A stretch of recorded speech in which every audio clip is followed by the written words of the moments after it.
Greetings, family. Empress D, obviously in nature. Where else would I be, family?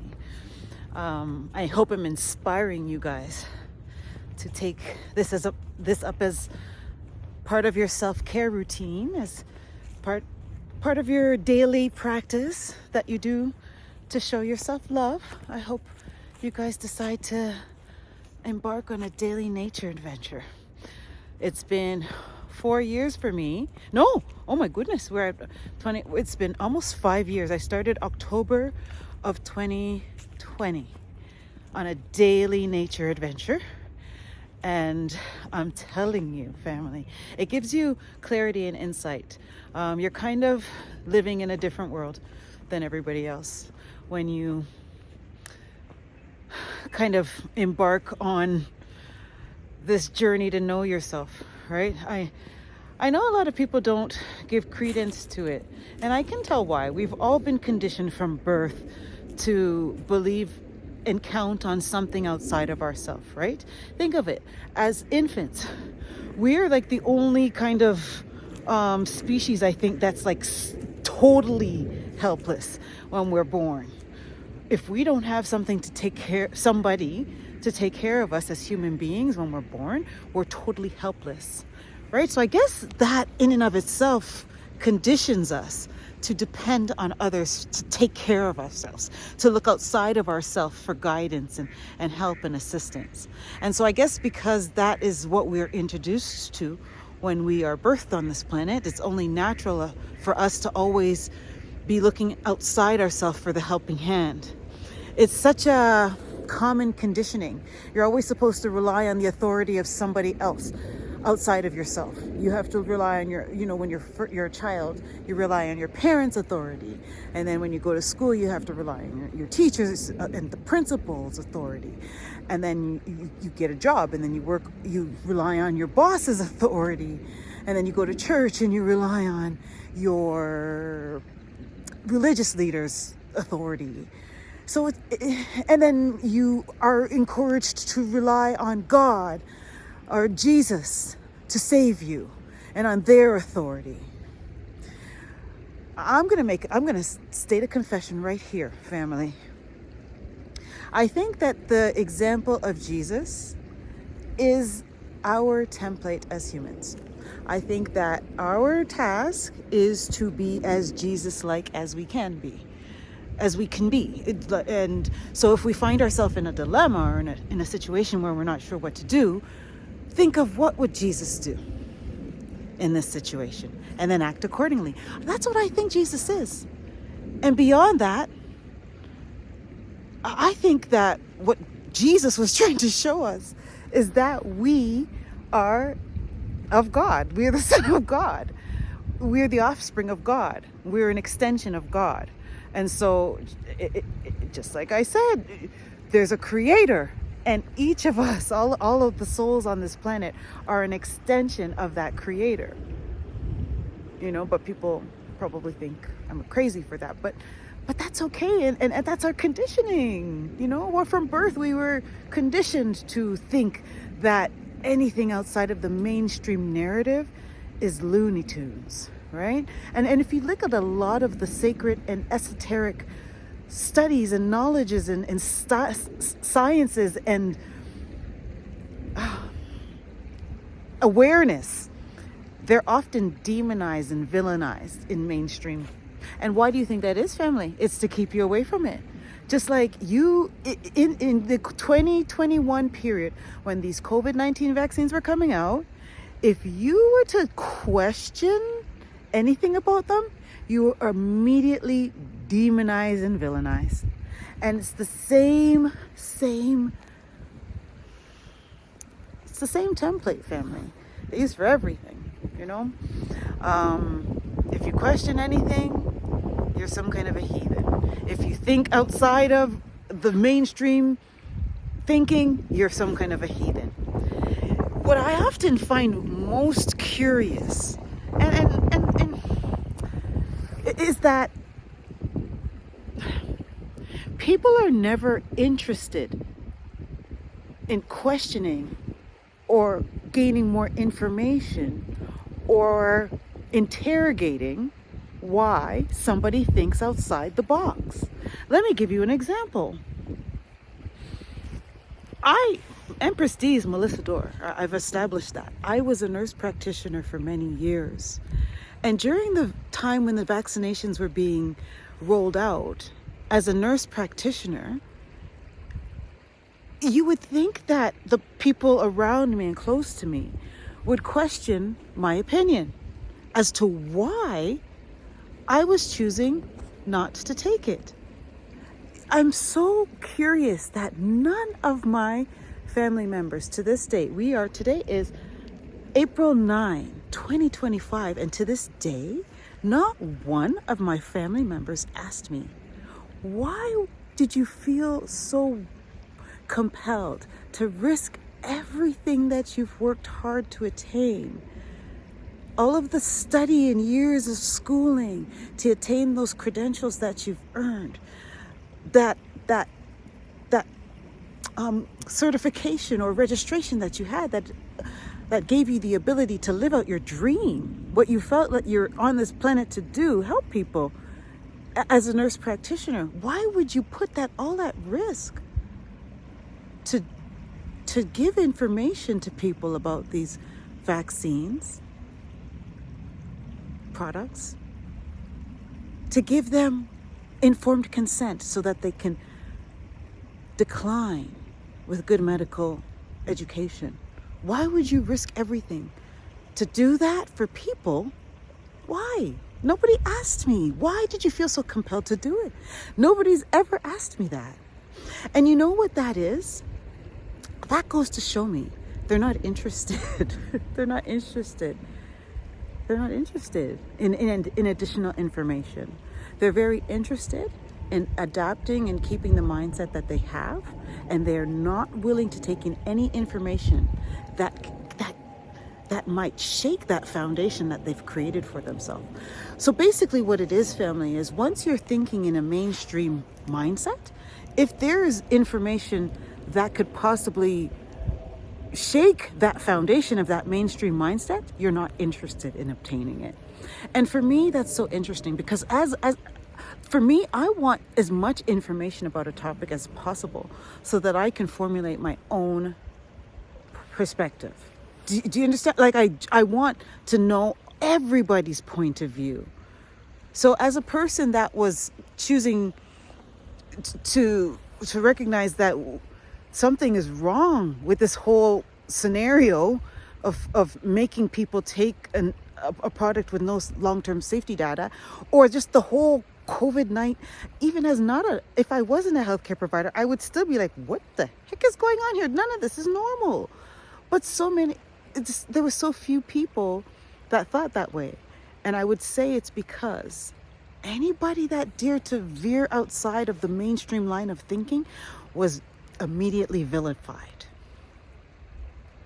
Let me give you another anecdotal story that I want to share. So 2021, COVID time, I was working as a nurse practitioner. I was working within a family health team. And in Ontario, Canada, what a family health team is a group of healthcare providers. You've got nurse practitioners, social workers, registered nurses. We've got, support staff. We've got physicians in that group. A bunch of different colleagues. So anyway, I was working within that environment up until mid 2021. So during the pandemic, I started in 2009, basically, even before that. And I had been in that environment ever since. So I say all that to give background as to my tenure in this environment. And so I worked during the pandemic in the same environment with a lot of history. And so in 2020, I'm looking at my colleague, 2021, I'm amongst fellow nurse practitioners. So I'm saying to them, hey, what the heck is going on? Don't you think this is weird, abnormal? And I would share with them my concerns, and they would always say, yeah, you know what, you're right. It doesn't make sense. But, after that conversation, they're right on board with what the mainstream narrative is again. They would acknowledge that things are off and things don't make sense. But at the same time, they chose to just go along with things as the mainstream required them to. And so what that lets me know is that it doesn't, people are interesting beings, and I love people. I feel like I just love the human mind and how it works, and I love to observe it. Anyway, I maybe it's TMI, but family, and I hope it doesn't come from a place that is received, and if you're receiving it in the wrong way, then I guess you're not meant to receive this message. I think the goal is to know thyself, right?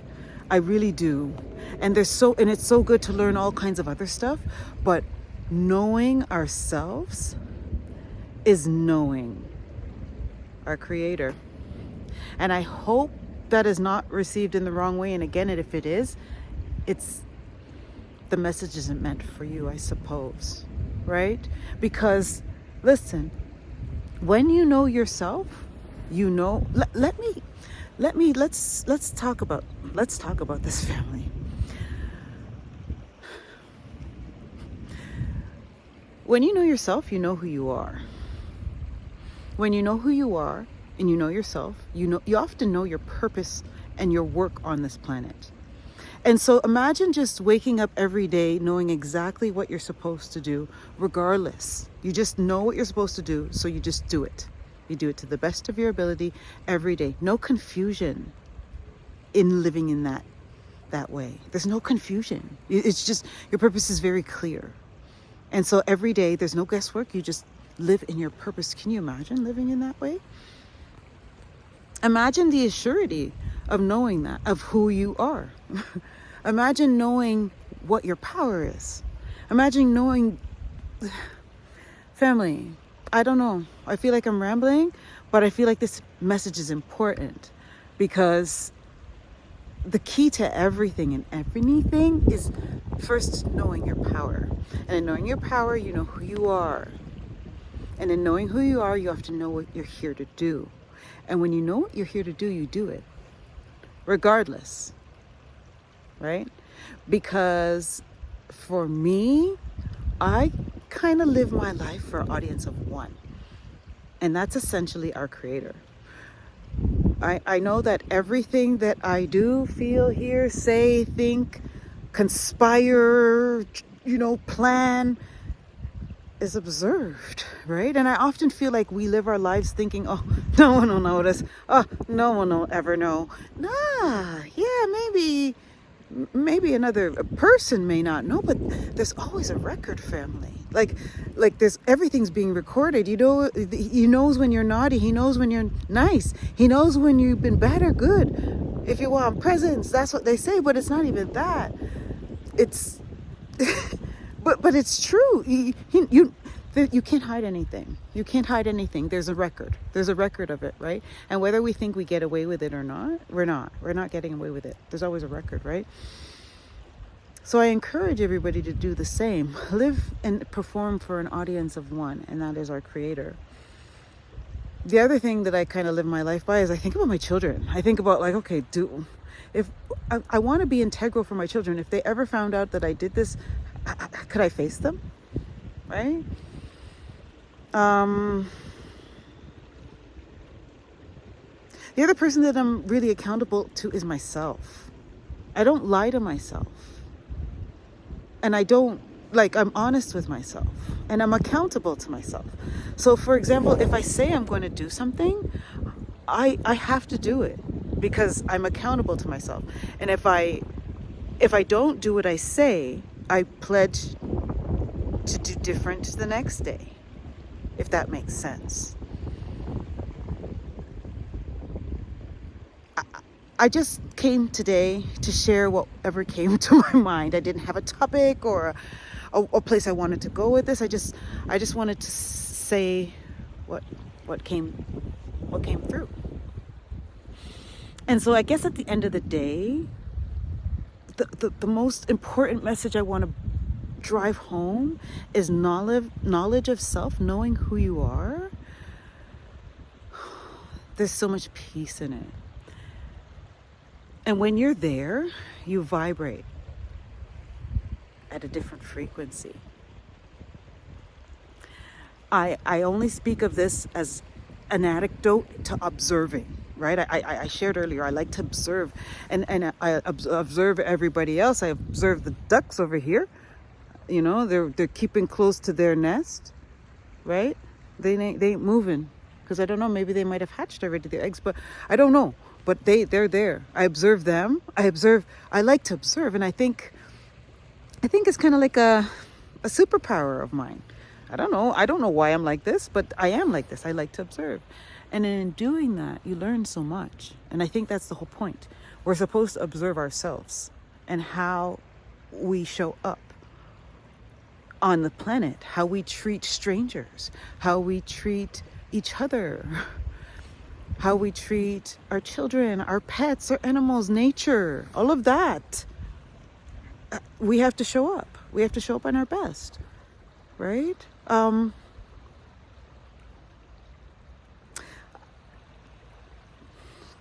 That's and it's so easy when you think of it that way. Just show up in our best, you know. But I think that the first thing that we have to tackle is being honest with ourselves. I recognize a lot of people struggle with that. It's too hard. It's too painful. But when you can do it and push through the discomfort of it, that's when you come to the other side where you realize there's so much power in being true and honest with yourself. Because when you recognize what's up and are honest about what's up, you recognize that you have the power to change it should you desire, right? There's so much power in it. So, okay, yeah, I'm not very, I don't like my weight. I'm not at the weight that I want to be. I'm 5'7". I'm 270 pounds. That's too much. I don't like what I look like in the mirror. So let me take steps every day to change that. That's the first part. You have to acknowledge that you don't like what you see. A lot of people will look at themselves at that weight and say, you know what, I know I'm overweight, but hey, the weight is in the right places. It looks good, you know? And so they push away that knowing that they don't like what they see, and they allow themselves to tell themselves, nah, man, but it still looks good. You see what I'm saying? You're suppressing your real feelings. And we mustn't do that, because our real feelings are the ones telling us what's best for us. It's our higher self. It's our connection to our creator. That nagging, you need to get your going, you don't like what you see in the mirror, that nagging thing, don't push it away with body positivity, but I look good. Don't do that. It's okay to have, you obviously you gotta love and accept your body and how it is, but you have to accept the real feelings that you have, those initial ones, because that's your higher self, right? The feeling that you don't want to push away, that you push away, that you don't want to accept, that's the higher. Look at it. You need to examine that feeling, and that's where that discomfort lies, where people don't want to be. Discomfort isn't, you gotta feel you gotta go through, your body has to go through all kind of madness to birth a baby. You know that, right? You know how much discomfort that is? But that, what makes it like, and I've done it 3 times, and all 3 times it's that same feeling after that baby comes through your portal and is put on your belly. When you see that baby, it's like, oh my gosh, it was all worth it. Most things that are valuable and amazing are, it's hard to get to, right? Diamonds, you gotta do all that risky mining to get to them. You know what I'm saying? It's things that are worth, things that are so amazing, You're gonna have to feel discomfort to achieve them. And that's the thing. People think that they can get stuff without feeling stuff. I had a friend say to me today, not today, at one point, you can't think, what do you think this is? You can't have like enlightenment without going through shit. And she didn't say that to me, but that's what she said to me a few years back. And she's right. You gotta go through shit. Did I swear? I'm sorry about that, family. Anyway, I think that's 20 minutes. Thank you. Thank you for sticking this long. But honestly, get to know yourself. It's fun. It's fun. It's not easy, but nothing worthwhile is. Stop wanting to feel good all the time, family. Okay? Thank you for taking the time to listen to this message. I really love and I value each and every one of you. One love.